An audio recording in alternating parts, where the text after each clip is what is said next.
আমি এমএলএ, আমার কত ক্ষমতা, আমি দলের মুখপাত্র, আমার কত ক্ষমতা, আমি দলের সাংসদ, আমার কত ক্ষমতা, আমি টাউন চেয়ারম্যান, আমার কত ক্ষমতা দেখাতে গিয়ে আপনি দলকে ছোট করছেন।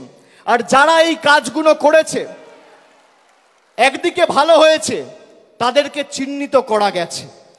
বিগত দিনে যারা দলের সাথে বেইমানি করেছিল, মুকুল রায়, শুভেন্দু অধিকারী, এদেরকে চিহ্নিত করার কাজটা আমি করেছিলাম।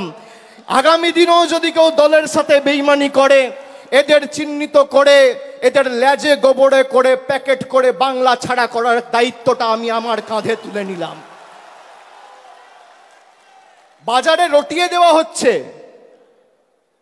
অভিষেক বন্দ্যোপাধ্যায় বিজেপিতে যাবে। আরে আমার গলা কেটে দিলে কাটা গলা থেকে মমতা ব্যানার্জি জিন্দাবাদ বেরোবে। আমি বেঈমান নই।